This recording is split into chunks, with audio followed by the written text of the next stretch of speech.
حضرت ابو موسیٰ اشعری رضی اللہ تعالی عنہ ایک ایسی شخصیت تھی کہ جو قرآن پاک کو پڑھتے اور نبی کریم صلی اللہ علیہ وآلہ وسلم خود کھڑے ہو کر قرآن سنا کرتے تھے۔ حضرت ابو موسیٰ اشعری رضی اللہ تعالی عنہ ان صحابہ میں سے تھے جو نبی کریم صلی اللہ علیہ وآلہ وسلم کو بہت ہی پیارے تھے۔ صحابہ کرام رضی اللہ تعالی عنہ کے بارے میں رسول اللہ صلی اللہ علیہ وآلہ وسلم نے اپنی خاص خوشی اور رضامندگی کا بار بار اظہار فرمایا، اور جن کی ہر ملاقات پر ایسا محسوس ہوتا تھا کہ قلب نبوی کو بڑی مسرت اور فرحت حاصل ہوتی تھی۔ ان میں ایک نمایاں نام حضرت ابو موسیٰ اشعری رضی اللہ تعالی عنہ کا بھی آتا ہے۔ حضرت ابو موسیٰ اشعری رضی اللہ تعالی عنہ کا اصل نام عبداللہ ہے، اور ان کے والد محترم کا نام قیس تھا۔ یہ یمن کے رہنے والے باسی تھے۔ ساقی توحید کے سرائے عالم پر بہت سے نزدیک والوں نے اپنے کان بند کر لیے تھے،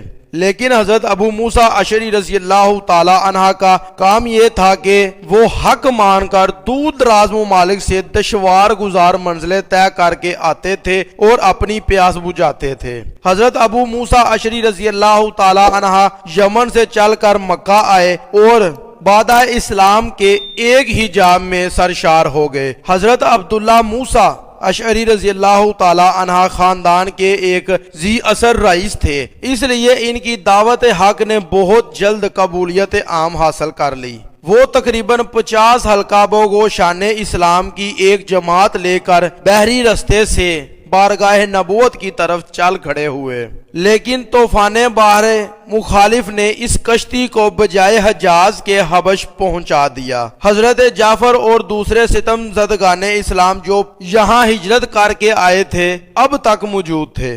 مکہ مدینہ منورہ کے قدس سے روانہ ہوئے تو حضرت ابو موسیٰ اشعری رضی اللہ تعالی عنہ بھی اس قافلے میں شریک ہو گئے، اور عین اس وقت مدینہ پہنچے جب کہ مجاہدین خیبر فتح کر کے واپس آ رہے تھے۔ چنانچہ نبی کریم صلی اللہ علیہ وآلہ وسلم نے حضرت ابو موسیٰ اشعری رضی اللہ تعالی عنہ اور ان کی جماعت کو بھی خیبر کے مال غنیمت میں سے حصہ دیا۔ رسول اللہ صلی اللہ علیہ وآلہ وسلم نے حضرت معاذ بن جبل رضی اللہ تعالی عنہ اور حضرت ابو موسیٰ اشعری رضی اللہ تعالی عنہ کو یمن کا والی اور معلم بنا دیا۔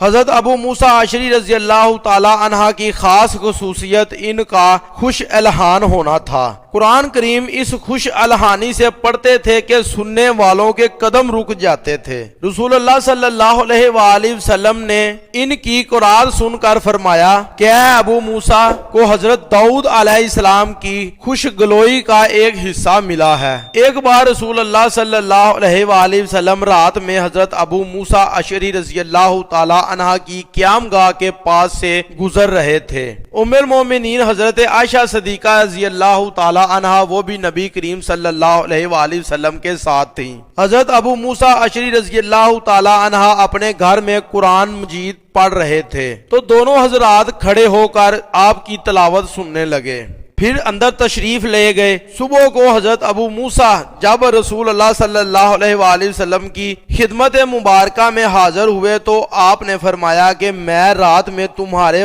پاس سے گزرا تھا۔ حضرت عائشہ صدیقہ رضی اللہ تعالی عنہ بھی میرے ساتھ تھیں۔ تم اپنے گھر میں قرآن پڑھ رہے تھے، ہم کھڑے ہو کر تمہارا پڑھنا سنتے رہے۔ انہوں نے عرض کیا کہ اے اللہ کے پیارے نبی، اگر مجھے معلوم ہو جاتا کہ آپ کا گزر یہاں سے ہو رہا ہے تو میں اس سے بھی اچھے انداز میں تلاوت قرآن پاک کرتا۔ حضرت عمر رضی اللہ تعالی عنہ جب حضرت ابو موسیٰ اشعری رضی اللہ تعالی عنہ کو دیکھتے تو فرماتے کہ ابو موسیٰ خدا کی یاد لاؤ، تو تب حضرت ابو موسیٰ اشعری رضی اللہ تعالی عنہ قرآن پڑھنا شروع کر دیتے تھے۔ حضرت ابو موسیٰ اشعری رضی اللہ تعالی عنہ کو قرآن کریم کے ساتھ غیر معمولی شغف اور انہکام تھا۔